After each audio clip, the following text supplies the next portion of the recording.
अस्सलामुअलैकुम दोस्तों, दी haunted hours में खुशामदीद। दोस्तों, आज मैं आप लोग के लिए दो कहानियाँ लेकर आया हूँ। पहली कहानी का नाम है रॉन्ग नंबर और दूसरी कहानी का नाम है पुरस्कार मखलूक। आगे बढ़ने से पहले आप लोग से गुजारिश है कि चैनल को सब्सक्राइब कर दें, बेल आइकॉन को प्रेस कर दें और वीडियो को लाइक कर दें। तो चलिए कहानी शुरू करते हैं। 6 साल हो गए इस अखबार में काम करते हुए। मजाल है कि एक दिन भी बॉस हमारे काम से खुश हुआ हो और भूल के भी थोड़ी बहुत तरक्की दी हो। किरण ने एक भारी फाइल जानवी की टेबल पर पटकते हुए कहा। जानवी और किरण को सहाफत में यानी जर्नलिज्म में आए हुए कम व बेश 6 साल का अरसा गुजर गया था। इत्तेफाक से वो बहुत अच्छे दोस्त होने के साथ साथ मुस्तकबिल के ख्वाब में भी एक साथ ही देखने लगे थे। मगर किरण का कहना था कि जब तक वो एक घिसे पिटे सहाफ़ी से थोड़ा ऊपर तरक्की नहीं कर लेता तब तक जानवी से शादी नहीं करेगा। जानवी जिस हाल में भी थी खुश थी। इसने ऊंचे ऊंचे ख्वाब कभी देखे ही ना थे, मगर किरण की इस जिद के सामने इसने हथियार डाल दिए थे। वो बखूबी जानती थी कि वो दोनों मामूली सहाफ़ी हैं और अब इससे ज़्यादा ऊंचा रुतबा इनके मुक़द्दर में नहीं है। मगर किरण हवाओं में उड़ना चाहता था। वो चाहता था कि एक मशहूर सहाफ़ी के तजुर्बेकार बन जाए, दिन दुगनी रात चौगनी तरक्की करे, और अब ये इसका जुनून बन गया था। किरण का इस तरह बॉस को सुनाना मामूल था, लिहाजा जानवी ने मुस्कुराते हुए कहा, किरण यार छोड़ो, तुम्हें अच्छी तरह मालूम है कि अपना बॉस कभी किसी के काम से खुश नहीं होता, तो फिर तुम क्यों कुड़ते रहते हो। चलो दफा करो इन सब बातों को। आज ऑफ होने के बाद अच्छी सी कॉफ़ी पीते हैं। साथ काफ़ी दिन हो गए एक साथ जी भर के घूमे भी नहीं। किरण के मूड को सिर्फ जानवी ही जानती थी और इसके मूड को भी वो ही खुशगवार करना जानती थी। लिहाजा किरण उकताहट भरे चेहरे पर एक मुस्कुराहट ले आया और यूं उठा। चलो ठीक है, चलते हैं आज ऑफिस के ऑफ होने के बाद। चंद लम्हों के बाद ही वो कॉफ़ी शॉप में मज़ेदार कॉफ़ी से लुत्फ़ अंदोज़ हो रहे थे। ठंड के मौसम में गरम गरम कॉफ़ी ने इनके मूड को तरोताज़ा कर दिया था। इतने में किरण का फ़ोन बज उठा। इसने देखा तो इसका दोस्त अर्जुन था। हाँ अर्जुन बोल। फोन उठाने के बाद वो गोया हुआ। ओह गॉड, क्या बोल रहा है तू। किरण के चेहरे पर हैरत, खुशी और पुरजोशी के तासुरात हैं। चल सब ठीक है, कल फिर मिलते हैं। किरण ने यह कहकर फोन बंद कर दिया तो जानवी बोल उठी। क्या कह रहा था अर्जुन। किरण पुरजोश अंदाज में गोया हुआ। जानवी, अर्जुन बता रहा था कि एक अफवाह बहुत मशहूर हो रही है और मुख्तलिफ अखबारों के सहाफ़ी इसके मुताल्लिक ठोस मालूमात इकट्ठी कर रहे हैं। यकीनन इसके बाद वो आर्टिकल लिखेंगे, लेकिन अगर मैं सबसे पहले से मालूमात इकट्ठी करके आर्टिकल लिख दूं तो शायद हमारा बूढ़ा बॉस खुश हो जाए और फिर तरक्की के बाद भी चांस हैं, क्योंकि लोग ऐसी ही पुरस्कार खबरों की तलाश में रहते हैं। जानवी ना समझने वाले अंदाज में बोली, अरे किरण, पहले ये तो बताओ कि खबर है क्या। जानवी, खबर ये है कि सुनने में आया है कि एक रॉन्ग नंबर से लोगों के मोबाइल पर कॉल आती है। जो कोई फोन उठा लेता है तो एक आत्मा इसे मार देती है। किरण ने पुरस्कार लहजे में कहा। यह सुनना ही था कि जानवी की हंसी निकल पड़ी। इसने जोर जोर से हंसना शुरू कर दिया और बोली, किरण, इस टेक्नोलॉजी के जदीद दौर में और एक पढ़े लिखे सहाफ़ी होते हुए भी तुम ये आत्मा वात्मा पर यकीन रखते हो? थोड़ा होश करो। अगर इस किस्म का कोई आर्टिकल लिखा भी तो बॉस हम दोनों को धक्के मार कर निकाल देगा नौकरी से, फिर कुछ भी हाथ नहीं आएगा। किरण गुस्से में लाल पीला हो गया और उठ खड़ा हुआ। अगर तुम मेरा साथ नहीं देना चाहती तो ना दो और दूर हो जाओ मुझसे। ना खुद कभी तरक्की करोगी और ना ही कभी मुझे तरक्की करने दोगी। आइंदा बात करने की जरूरत मत करना मुझसे। किरण गुस्से से तकरीबन चिल्लाते हुए गोया हुआ। जानवी सब कुछ बर्दाश्त कर सकती थी मगर किरण का गुस्सा कभी नहीं। वो भोखलाहट में बोली, नहीं किरण, मैं तुम्हारा दिल नहीं तोड़ना चाहती थी। तुम जो कहोगे मैं करूंगी, बल्कि मैं तुम्हारी मदद भी करूंगी ये आर्टिकल लिखने में।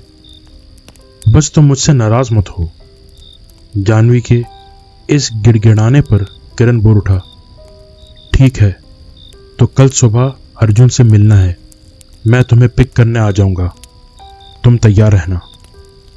अगली सुबह वो अर्जुन के साथ एक कॉफी शॉप में मौजूद थे। अर्जुन इन सब को कुछ बता चुका था।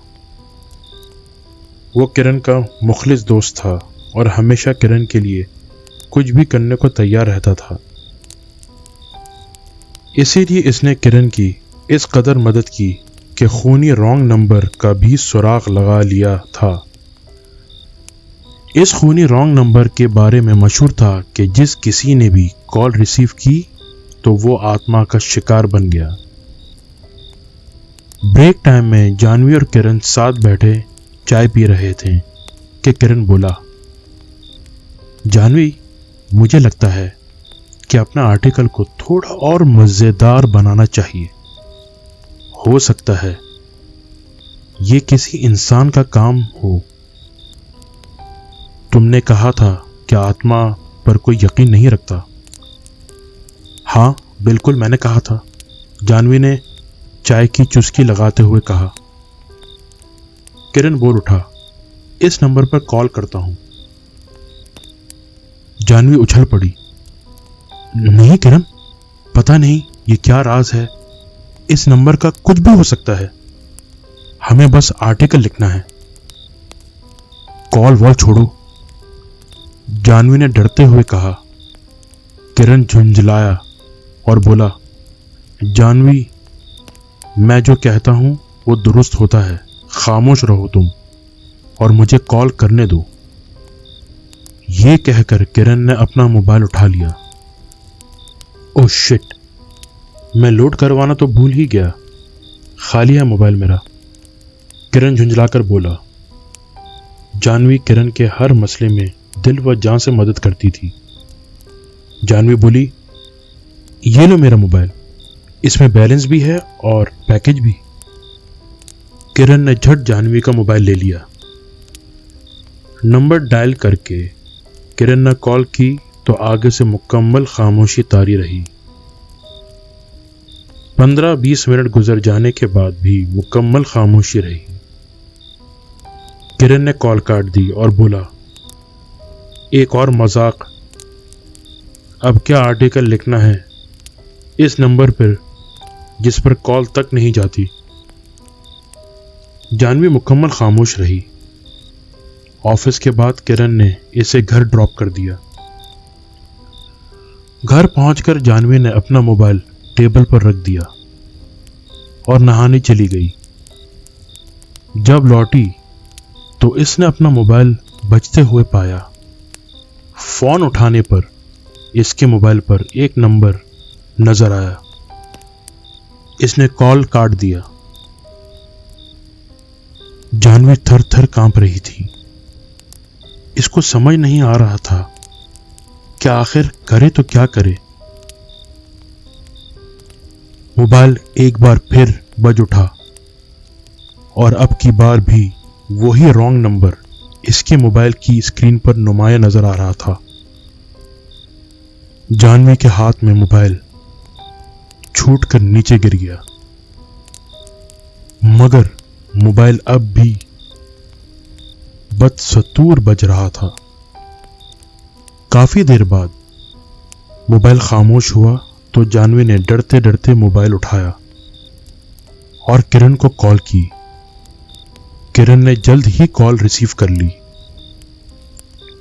जानवी भुखलाहट में बोली, किरण मुझे बचा लो, वही रॉन्ग नंबर मेरे मोबाइल पर बार बार आ रहा है, मुझे बहुत खौफ लग रहा है। किरण प्लीज जल्दी आ जाओ, किरण प्लीज। किरण परेशान सा हो गया और बोला, मैं अभी आ रहा हूं। जानवी तुम परेशान ना हो, मैं अभी आ रहा हूं। जानवी ने मोबाइल वापस टेबल पर रख दिया। इसके हलक में प्यास की शिद्दत से कांटे चुभ रहे थे। सर्दी के बावजूद भी इसकी पेशानी से पसीने की बूंदें टपक रही थीं। इसने टेबल पर से पानी का जग उठाया तो वो खाली था। वो किचन की तरफ मुड़ गई। पानी के गिलास इसने एक ही सांस में पी लिया। जानवी और किरण का कोई रिश्तेदार ना था, वो दोनों ही तन्हा रहे थे। वालिदैन ने न जाने कब हादसे में गुजर गए थे। जानवी के और किरण को एक दूर दराज के रिश्तेदार ने पाला था जो कब का मर चुका था। जिंदगी में पहली बार जानवी को अपने घर की तन्हाई से खौफ आया था। वो खौफ से तकरीबन कांप रही थी। किचन से जब वो वापस लौटी तो एक मर्तबा फिर इसका मोबाइल बज उठा। इसने देखा तो वही रॉन्ग नंबर बज रहा था। जानवी ने गुस्से और डर के मिले जुले जज्बात में फोन दीवार पर मार दिया। जब फोन दीवार पर मारा तो इसके टुकड़े टुकड़े हो गए। मगर ये क्या, चंद ही लम्हों में मोबाइल फोन दोबारा मुकम्मल बन गया और एक मर्तबा फिर बज उठा। जानवी को अब यकीन हो गया था कि यह जरूर किसी आत्मा का चक्कर है। मोबाइल फोन की मुसलसल बजती हुई रिंग इसे वहशत ज़दा किए जा रही थी और फिर इसने फैसला कर लिया कि वह कॉल रिसीव करेगी। भरपूर जुर्रत और बहादुरी से इसने कॉल रिसीव कर ली। इसने अपने मोबाइल से चंद दिल खराश चीखें सुनी। पहचानने में इसने बिल्कुल देर ना लगाई, क्योंकि ये जानवी की अपनी चीखों की आवाजें थीं जो इसे मोबाइल से आ रही थीं। मोबाइल इसके हाथ से नीचे गिर पड़ा और वो घुटनों के बल बैठती चली गई। चंद ही लम्हों में इसने सियाह लिबास में मलबूस एक आत्मा को अपने सामने देखा, जिसके लंबे नोकीले दांत किसी ड्रैकुला से मुशाबहत रखते थे। जानवी फटी फटी आंखों से इसे देख रही थी। इसकी टांगों में इतनी ताकत ना थी कि वो भाग जाए। आत्मा अपनी तमाम तर वहशत के साथ इसके सामने मौजूद थी। इसके लंबे नोकीले दांत मुंह पर साफ नजर आ रहे थे। हलकों में आंखों का नाम और निशान तक न था और उसका चेहरा ऐसे जैसे किसी ने सारा गोश्त नोच लिया हो। खूनी आत्मा जानवी पर पल पड़ी। किरण दरवाजा खोलकर अंदर दाखिल हुआ तो खून में लथपथ जानवी तड़प रही थी, क्योंकि जानवी आत्मा का शिकार बन चुकी थी। थोड़ी देर बाद किरण तड़पती हुई जानवी को जल्द अज जल्द हॉस्पिटल ले गया, मगर तब तक जानवी जिंदगी की बाजी हार चुकी थी। पोस्टमार्टम के बाद तस्दीक हो गई थी कि किसी दरिंदे ने अपने नोकीले दांतों और पंजों से जानवी की गर्दन को भंनभोर डाला है। पोस्टमार्टम के बाद जानवी की लाश किरण को दे दी गई और इसने इसकी आखिरी रसूमात अदा कर दी थी। किरण ने जानवी की मौत के बाद सहाफत, जर्नलिज्म का काम छोड़ दिया था और अब वो एक आम नौकरी करने लगा था। वो जानवी की मौत का जिम्मेदार खुद को ही समझ रहा था। एक जानवी ही थी जो इसकी दुनिया में इसका वाहिद सहारा थी। अब वो भी इसके पास ना रही थी। वो रातों को उठ उठ कर रोता और जानवी को याद करता रहता। इसकी जिंदगी एक चलती फिरती लाश के अलावा अब कुछ ना थी।